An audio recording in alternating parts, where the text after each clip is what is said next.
In today's Leeds news, Elia Caprile on the move, Jashari comments on Leeds link, Gnonto named in the top 50 teenagers in the world, Adam Forshaw out with a small injury, Klich says goodbye, and Leeds versus West Ham review. Hey folks, Jer here on the 5th of January with your Leeds news. There's not a huge amount floating around today. There never really is after a game the night before, and also with all the stuff that came out last night with Klich saying goodbye to Leeds. So there's not a massive amount, but we'll get into it. We'll start and we'll have a chat. The way we're going to do this as usual the morning after a game is I'll do the news for the first half if that's what you're here for, and I'll do my opinions on the match in the second half.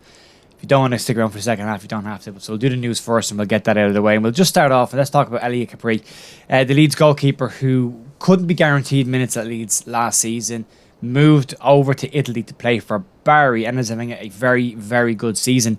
And according to James Marshman, it looks like a move to Napoli in the Champions League could be on the cards for Caprile.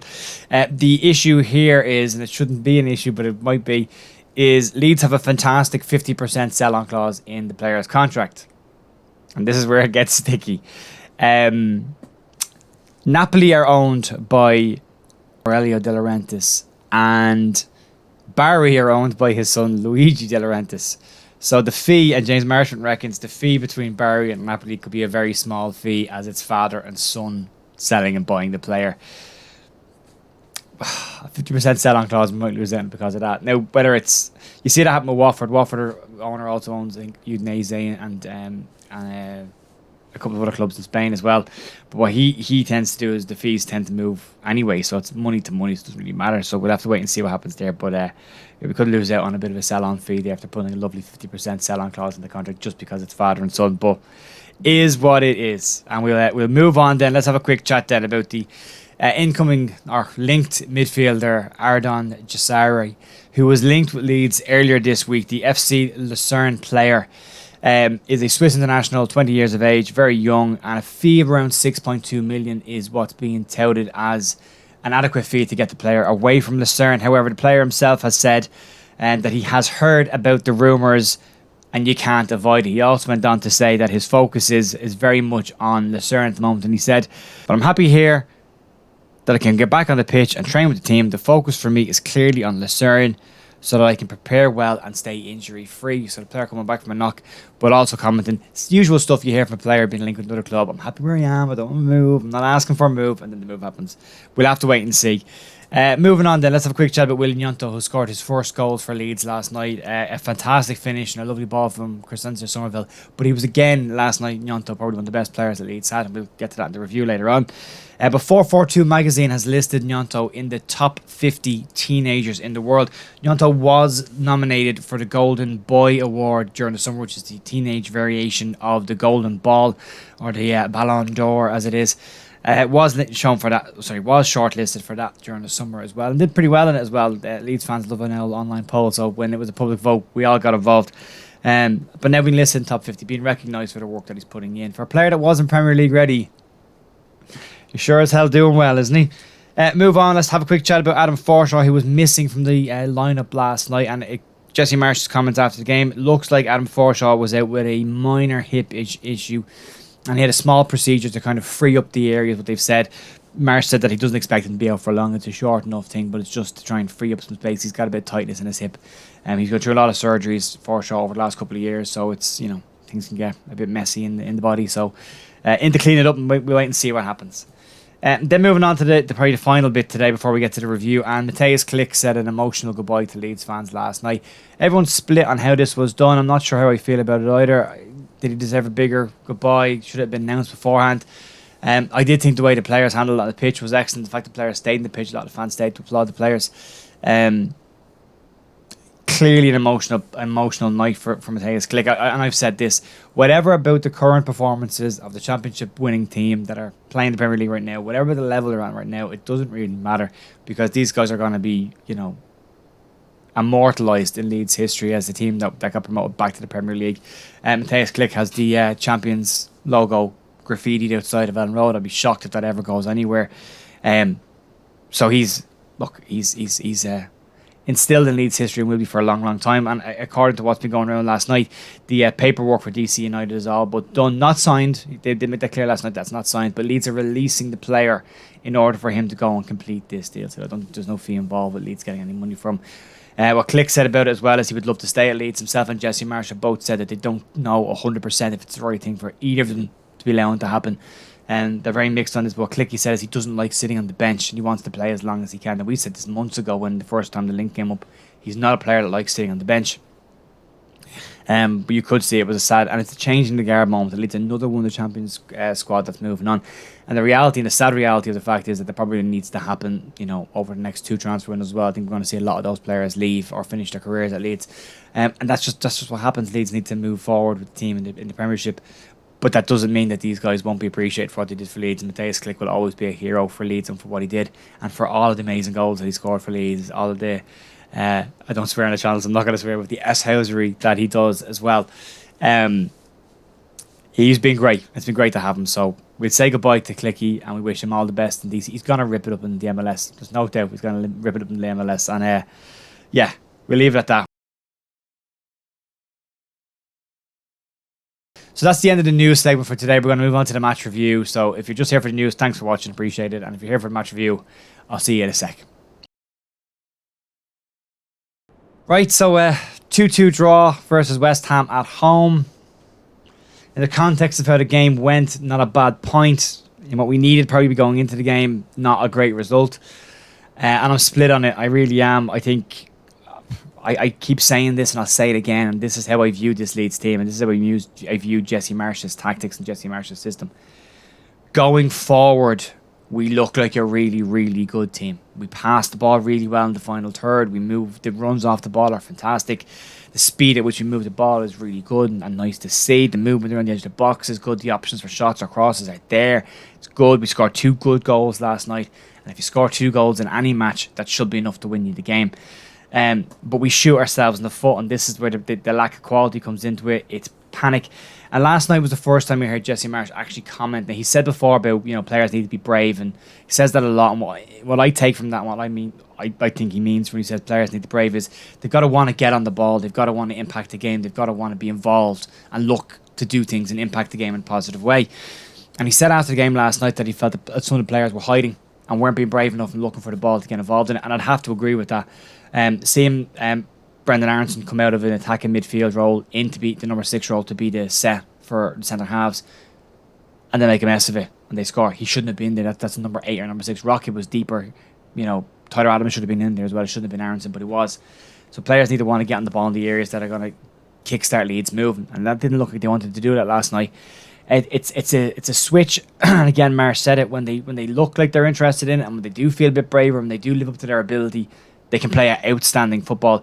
Rodrigo's second goal is a fantastic goal, and Willie Gnonto's goal is a brilliant goal. The whole move, he starts to move, comes in from the wing, giving it to Gnonto, passing Somerville, moves around, gets back in the box and scores. It's an excellent move. It's an excellent move and an excellent goal. So to try and compartmentalise this into 2 different areas. When Leeds have the ball, this is a no with the ball and without the ball moment. When Leeds have the ball and when they're playing with the ball, we can look like a really good side going forward. Once we're in the final third, once we can get out of our defence.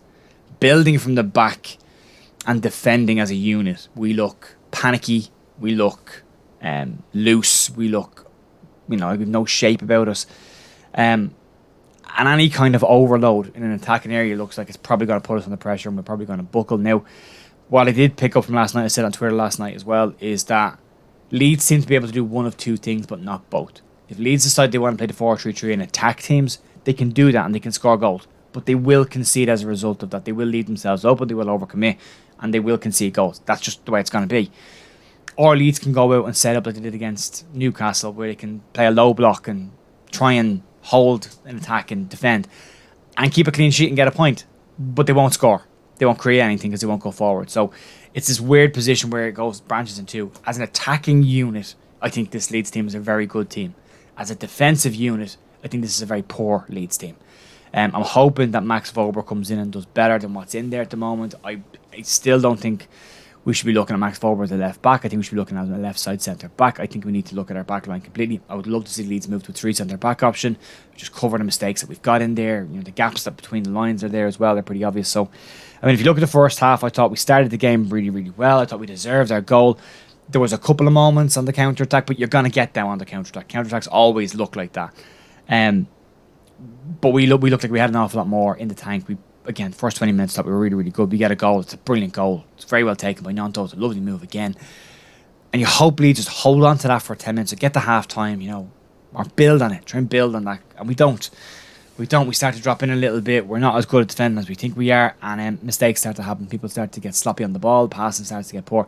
This same team at the start of the season, when you go back to the first 3 or 4 games of the season, our passing accuracy was excellent. Now it's way down on where it was. So that's an issue that has to be fixed. Some people are commenting on the press conference about Jesse Marsh, and I'll be very clear on my stance on this, and I will be. I'm not going to criticise the Leeds manager because I want Leeds managers to be successful, because if they're successful, Leeds are successful. I'm not getting into the manager bashing. I will comment on the tactics. I thought, again, as I said, as an attacking team, tactically I think we're very good, but as a defensive team, tactically I think we're really poor. That needs to get fixed. The manager is commenting on that now more regularly. He's talking about the goals we're conceding, we're too sloppy, we're too loose at the back. Angus Kinnear commented on his programme notes as well about giving up goals too easily. But again, they're individual errors. It's a silly penalty to give away, but again, it's a panic from the left-hand side as the ball comes in. And Stroke's not watching. He's not looking over shoulder to the players and he just sticks a leg out. It's a nailed-on penalty, end of story. And then the second goal happens, and it's just...